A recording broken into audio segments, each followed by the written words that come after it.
జ్యోతి మల్హోత్రని విచారిస్తుంటే రోజుకి కొన్ని గగురు పొడిచే నిజాలు తెలుస్తున్నాయి. ఐఎస్ఐ ఏజెంట్ ఎవడైతే ఉన్నాడో హ్యాండ్లరు, వీడి పేరు అలీ హసన్.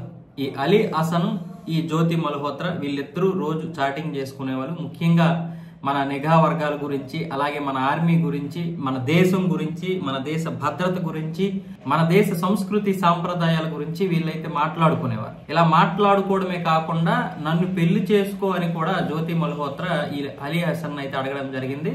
వీళ్ళిద్దరూ కూడా పెళ్లి చేసుకోవడానికి సిద్ధపడ్డారు. పాకిస్తాన్ లో పెళ్లి చేసుకోవాలంట. పెళ్లి అయిపోయిన తర్వాత పూర్తి స్థాయి ఐఎస్ఐ ఉగ్రవాదిగా ఉండడమో, లేకపోతే భారతదేశంలో మరికొన్ని కార్యకలాపాలు చేయడానికి ఉంటుందో తెలియదు. కానీ మొత్తానికైతే అలీ హసన్ చెప్పినట్టు విధంగా, అంటే వాడు ఏం చెప్తే అదే విధంగా ఇక్కడైతే అన్ని కార్యక్రమాలు చేసింది. ముఖ్యంగా బీజేపీ కార్యకర్తగా ఉండడం, మోదీ సభలకు వెళ్లడం, మోదీ ఎక్కడెక్కడ సభలు ఏర్పాటు చేస్తున్నాడో చూడడం, అలాగే ఆర్ఎస్ఎస్ కార్యక్రమాలను కూడా అబ్జర్వేషన్ చేస్తున్నట్టు నటించడం, ఆర్ఎస్ఎస్ లో ఒక కార్యకర్తగా ఉండడం, ఇవన్నీ కూడా కరడగట్టిన హిందూవాదిగా ఈవిడనైతే నిలబెడతాయి. కాబట్టి ఎవరు కూడా ఈమెపై నిఘా వేయరు.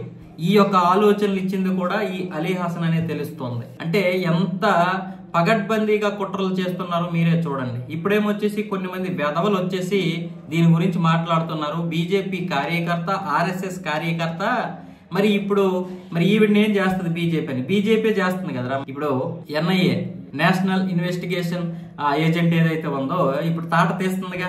బీజేపీ ఒకవేళ మీరు అనుకున్నట్లుగా బీజేపీ చేతిలో ఎన్ఐఏ ఉంటే మరి ఎన్ఐఏ కదా తాట తీస్తుంది. మరి ఎన్ఐఏ తాట తీస్తుంది కదా. రెండోది అలీ హసన్ గురించి బయటపడ్డాయి కదా. అలాగే 2023లో పాకిస్తాన్ వెళ్ళినప్పుడు జ్యోతి మల్హోత్రాకి ఈ పాకిస్తాన్ హై కమిషనర్ ఎవడైతే ఉన్నాడో డానిష్, ఈ డానిష్ కూడా పరిచయం అయింది అక్కడే.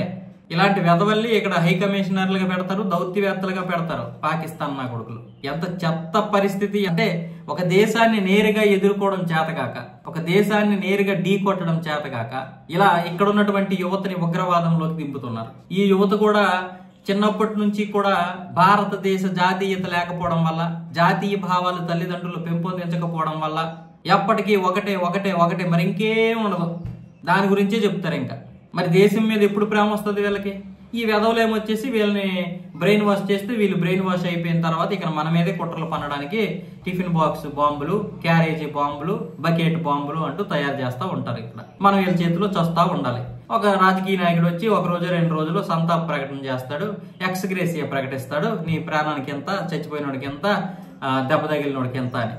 ఇదే కదా తరతరాలుగా జరుగుతున్నటువంటి వ్యవహారం. ఇలాంటి వెధవల్ని, ఇలాంటి ముండల్ని మనం త్యజించకపోతే దేశం ఇంకా కల్లోలమైపోతుంది.